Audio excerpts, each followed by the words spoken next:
Welcome to the Deep Dive.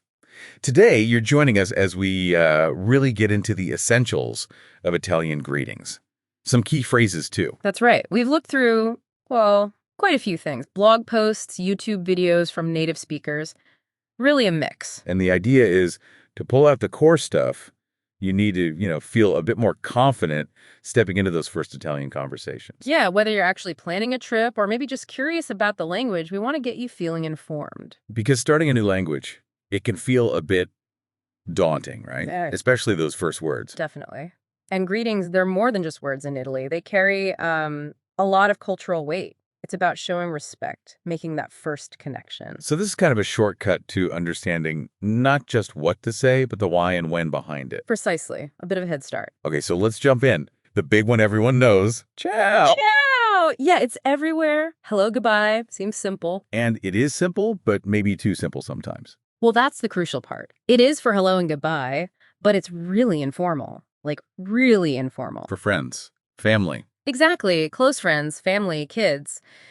Using it in a formal situation. Well, one source compared it to saying, hey, dude, to your doctor. Okay, yeah, probably not the best first impression. Not really, no. It just hits the wrong note. Might seem a bit disrespectful, even if you don't mean it to be. So if ciao is out for strangers or, say, shopkeepers, what's the alternative? The go-to safer option is salve. S-A-L-V-E. Salve. Think of it as a polite, versatile hello. It works in, well, a lot more situations than ciao. Casual, but also leaning a bit more formal. So meeting someone new. Perfect for that. It's friendly, but not overly familiar. Doesn't feel too stiff, doesn't feel too casual. It actually comes from Latin, which adds to that slightly more neutral or polite feel. Got it. Ciao for close pals, salve for pretty much everyone else when you're saying hello. That's a good way to think about it initially, yeah. Now, what about moving beyond just hello, asking how someone is? Informally first. Right, so among friends, you'd use come stay. Literally, how are you? Come stay. Okay. It's that natural follow-up, shows you're interested. Standard replies you might hear are bene, meaning good, or maybe non c'è mal. Which means? Not bad. Sort of like, can't complain, it's just that casual check-in. And I saw another phrase in our notes, che piacere vederti. Sounds quite warm. Oh, it is. Che piacere vederti means how nice to see you. Oh, lovely. Yeah, it really adds that touch of warmth and genuine pleasure when you bump into someone you know informally. Definitely captures that Italian expressiveness. Okay, so that covers the informal side pretty well. Let's switch to formal. Buongiorno seems key. Absolutely. Buongiorno is your standard, polite, formal daytime greeting. Means good morning, essentially. But not just morning, right? I read it's used longer. Exactly. It covers the morning and generally runs until, well, sunset or maybe early afternoon, depending on who you ask. Sure. Some say 1 p.m., some later. It's the go-to formal greeting for shops, restaurants, strangers on the street, professional settings. So pretty much daylight hours, be polite, use buongiorno. That's the safe bet, yes. Shows respect. And when buongiorno stops, buonasera starts. Correct. Buonasera means good evening. It takes over in formal situations after buongiorno phases out, so late afternoon or evening onwards. Business meetings, nice restaurants. Yep. And interestingly, as one of the sources pointed out, you might use buonasera quite late into the evening in Italy, like 10 or 11 p.m. when entering a restaurant. Which is different from English, where we might switch to good night earlier. But good night means something else in Italian, doesn't it? We'll get to that. We will, yes. Buonasera holds on longer for evening interactions. Now, meeting someone important for the first time, formally. Okay, for that, you'd likely use piacere di conoscerla. That capital L is important, right? Very. It signifies the formal you, lei. So, pleased to meet you, formally. You'd use this with a boss, an older person you're being introduced to, someone you want to show particular respect. And it might come with a handshake.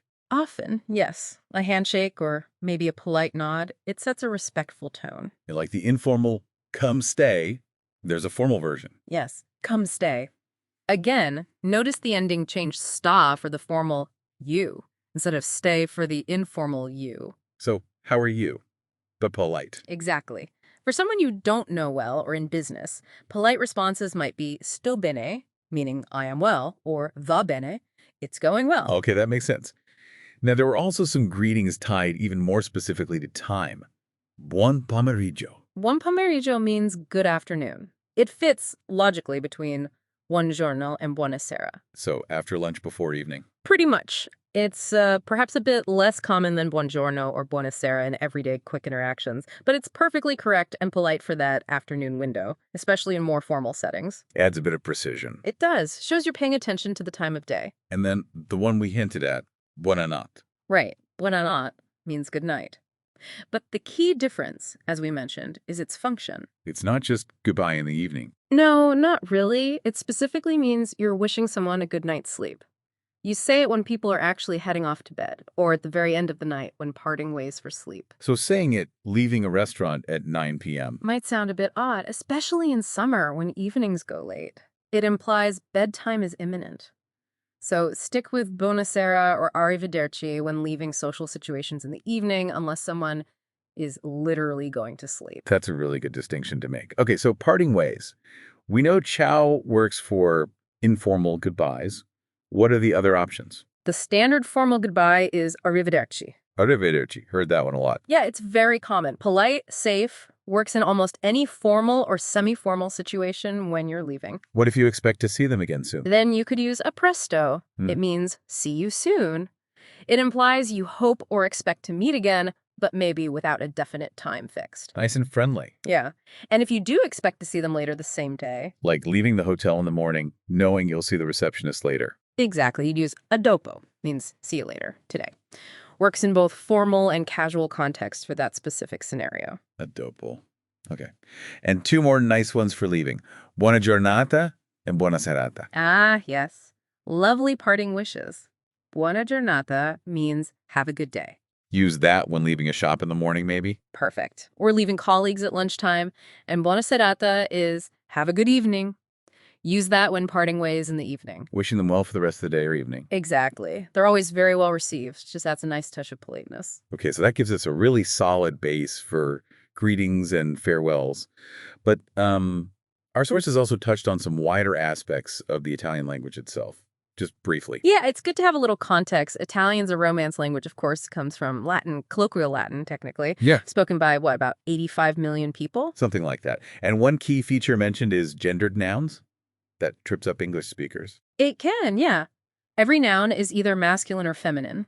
No, it is. And this affects the articles the and a and how adjectives agree. Usually O for masculine, A for feminine. That's the general rule, yes. Like il ragazzo, the boy, is masculine. The ragazza, the girl, is feminine. But like all rules, there are exceptions. Il cane, the dog, ends in E, but it's masculine. La notte, the night, ends in E, but it's feminine. So you just have to learn them. Pretty much, yeah. You learn the noun with its gender. It becomes second nature after a while. It stems from Latin grammar, ultimately. And sentence structure. Is it like English? The basic order is subject, verb, object, yes. Io mangio la pasta, I eat the pasta. But Italian is actually more flexible. You can move things around for emphasis. And pronouns often get dropped. Right, because the verb ending usually tells you who's doing the action. So instead of io parlo, I speak, you often just hear parlo. The O ending implies E. And describing words, adjectives. They usually come after the noun. So una macchina rosa, a car red, not una rosa macchina. Got it. And making something negative. Simple. Put non before the verb. Non parlo, I don't speak. Okay, and verbs. Yeah. They change a lot, right? Conjugation. They do. Italian verbs fall into three main groups based on their infinitive ending. Are, like parlare, to speak. Er, like credere, to believe. And ira, like dormir, to sleep. And each verb changes for person and tense. Exactly. Who is doing it? I, you, heshe, etc. And when, present, past, future. The sources mention common tenses like presente, present, passato prossimo, aquí past tense, imperfetto, another past for ongoing actions, futuro, future. So esser, to be, becomes sono, I am, say you are, hisheg is. Precisely. And aver, to have, becomes hi, I have, hi, you have, hi, hisheg has. These two, esser and aver, are super important as helping verbs too. Yeah, the sources listed some key verbs. Esser, aver, fair, to domic, and dever, ago, venir, to come. Those are definitely foundation verbs. Knowing them gets you a long way. Okay, so beyond grammar, the resources were full of really practical phrases for tourists. Oh yeah, absolutely essential stuff. Politeness first. Grazie, thank you. Maybe grazie mille, thanks a lot. And the reply, prego. Prego is, you're welcome. But it also means things like, please go ahead, or can I help you? Very versatile word. Also, mi scusi, formal, or scusa, informal, and per favore, please. Simple but crucial. What about small talk? Weather. Good starting point. Che tempo fa oggi? What's the weather like today? Or you could say, oggi fa molto caldo. It's very hot today. Or freddo, cold. And asking for help. Getting lost. Hopefully not, but good to know. Dov'è? Where is? Followed by the place. Mi sono perso. I'm lost masculine. Or persa, feminine. Non capisco. I don't understand. And the golden phrase, parli inglese. Do you speak English? Always useful. Or può ripetere, per favore? Could you repeat, please? Formal. Essential. And restaurant scenarios. Right. Un tavolo per uno, due, per favor. A table for one, two, please. Posso avere il menù? Can I have the menu? Oruri? I would like. Brilliant.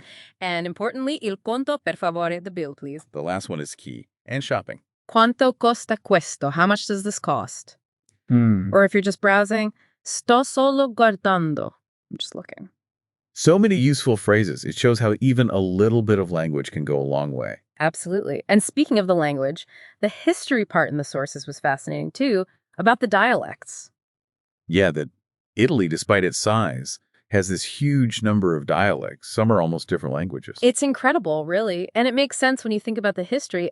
Italy wasn't unified until 1861. Before that, it was all these separate states and kingdoms, each developing its own way of speaking. And modern Italian, the standard form, comes mainly from Tuscany. Specifically, the Florentine dialect spoken in Florence. And the big reason for that, Dante Alighieri. The writer. The Divine Comedy. That's the one. Back in the 13th century, he made a groundbreaking choice. Instead of writing his epic poem in Latin, which is the language of scholars and literature. He wrote it in the local vernacular, the everyday language of Florence. Exactly, which was revolutionary. It gave huge prestige to the Florentine dialect, so much so that centuries later, in the 16th century, when scholars were actually debating which dialect should become the official language. Tuscan won out. It did. Apparently, even a famous Venetian scholar argued strongly for Tuscan. Wow. So unification happens in 1861, but did everyone just start speaking standard Italian then? Oh, not at all. Standard Italian was mostly used by the government, the educated classes. Regional dialects were still the primary language for most people in daily life. So what helped spread the standard language? A big factor was television, starting in the 1950s. Broadcasting in Standard Italian helped unify the language across the country in a way nothing else really had before. But dialects are still around. Very much so.